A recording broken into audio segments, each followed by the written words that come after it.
脚踝是我们身体承重最重的关节，看似活动度很高的脚踝，其实是好多个关节一起协同的结果。每一个关节周围都包着密密麻麻的肌腱和韧带。你可以摸一下自己的脚踝，薄薄的一层皮下面几乎没有大肌肉在保护，只靠里面的小肌腱和韧带在支撑，所以脚踝也是最常发生扭拉伤的地方。受伤之后不好好复健，就很容易变成习惯性扭伤。本节目由 Hold On 举重床独家赞助播出。Hold On 举重床与你一起预约更好的明天。Hello， 大家好，我是 Josie。以前我在大学的时候是排球校队，其中一次的暑训让我最印象深刻，因为在最后几天我在练侧边敏捷式的刹车动作，结果因为脚没有踩好，脚掌翻船。当下脑袋先是一片空白，然后瞬间痛起来。虽然靠别人的搀扶还能稍微走动，但第二天脚就肿到2倍大，连走都没有办法走了。我们实习的时候要用单拐教病人，好脚上天堂，坏脚下地狱。那这次的扭伤就让我比其他同学更早开始预习单拐的用法，直到3个月后才能在下场打球。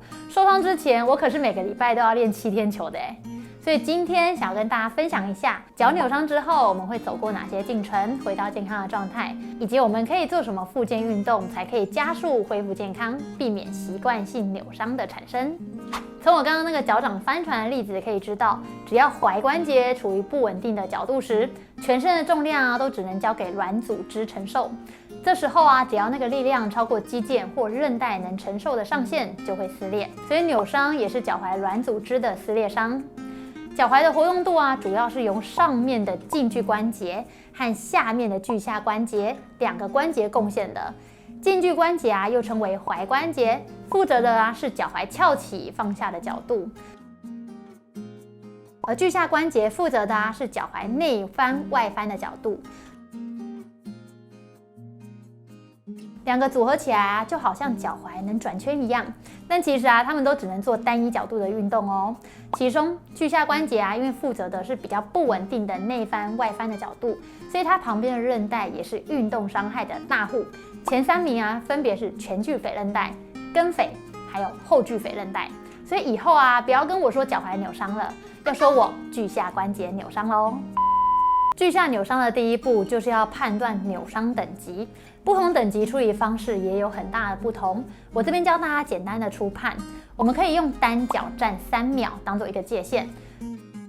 如果扭伤48个小时内，你受伤的那只脚不能单脚站超过3秒，那就代表你的韧带或是骨头可能已经有严重的受损，一定要赶快去看骨科或复健科。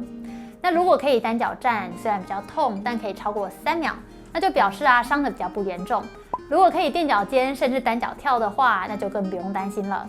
在扭伤前的48个小时都还是急性期，急性期就建议先用 RIC 的方法处理。那 R 呢就是休息，不要让受伤的脚负重。I 呢就是冰敷 ，C 呢就是加压，用绷带或者是护踝在受伤的地方加压。那 E 呢就是抬高，将受伤的部位抬高于心脏。在扭伤的48个小时后是恢复期，就可以开始做复健运动，别拖太久，避免关节粘连。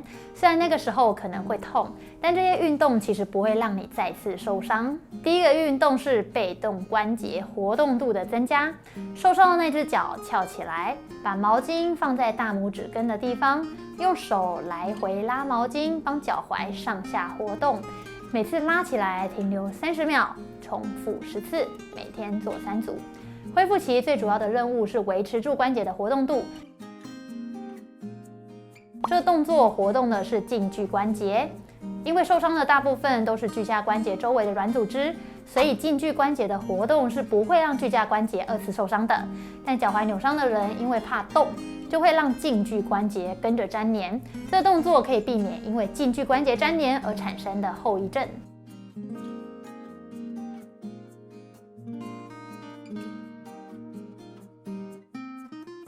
接下来第2个动作，我们来增加主动关节的活动度，字母练习。透过脚趾头带动脚踝，写出自己的英文名字或者是 email 账号，增加脚踝多面的活动度。每天想到就做1次，至少写10次以上。恢复期的时候，也可以找合格的物理治疗师帮你做关节松动以及软组织的徒手治疗。建议在恢复期的时候，不要急着找民俗疗法的整骨师，有可能造成2次伤害哦。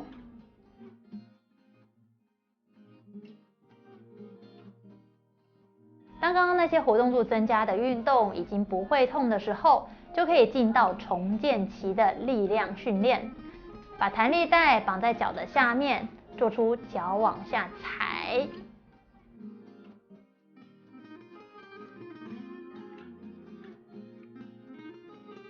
脚往外翻、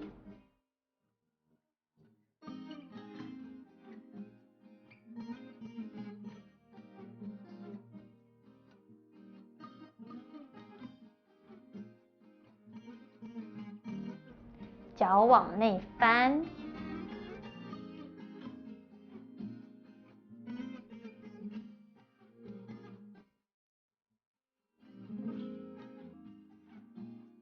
以及脚往上勾的动作。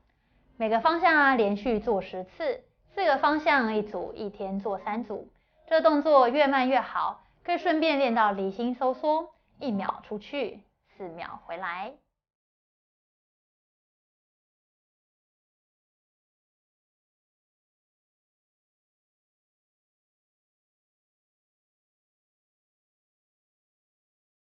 扭伤的人有80%左右都是内翻，所以我们可以加强外侧的腓骨肌，把外翻的力量增强，就可以减少下次内翻扭伤的几率。还记得我刚刚讲的受伤大户第1名前距腓韧带吗？基本只要内翻扭伤过1次，这条韧带就断了，但也不用太担心，我们只要加强腓骨肌的训练，就能弥补前距腓韧带的功用。反之，如果腓骨肌力量不足，踝关节就会变得更不稳定，很容易就变成惯性扭伤，所以要多多训练哦。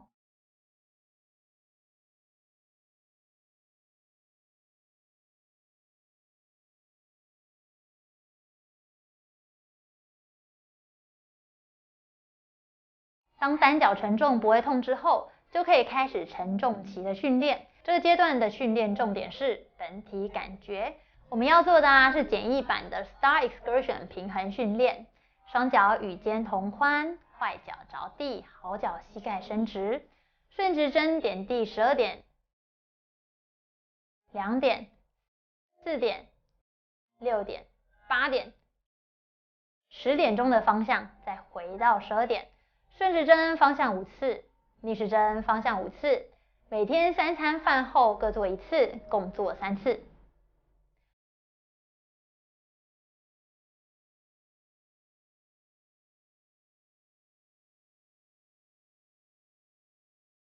如果很熟悉这个动作之后，可以加强一点难度，把膝盖跟髋关节加进来，膝盖微弯，身体往前，屁股往后，核心收紧。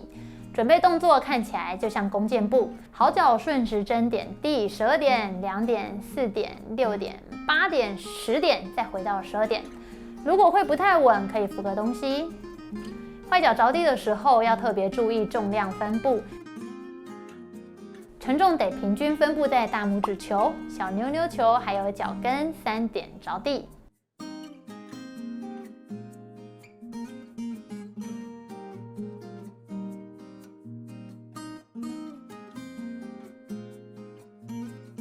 最后提醒一下，如果你的前距腓和根腓韧带完全断裂时，会发生3级外侧踝关节扭伤。这时就要依照医生给你的处方，考虑手术或者是其他治疗手段。一定要等处理完断裂的问题，经过医生同意，才可以开始做这些运动哦。那我帮大家总结一下，如果今天脚不小心扭伤了，前48个小时的急性期就是 RICE。如果48个小时内测试单脚无法承重3秒钟，就要快去看医生，排除3级扭伤的可能。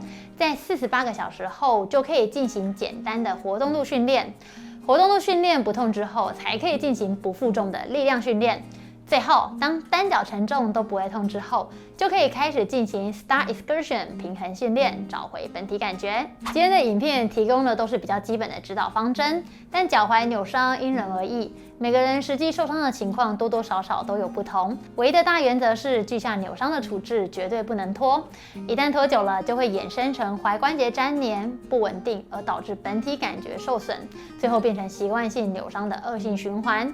希望大家都能有一双健康的好脚，因为脚受伤真的是超级不方便的。那以上就是本部影片的所有内容，如果对你有帮助，请帮我分享给需要的人。那我们就下部影片见喽，拜拜。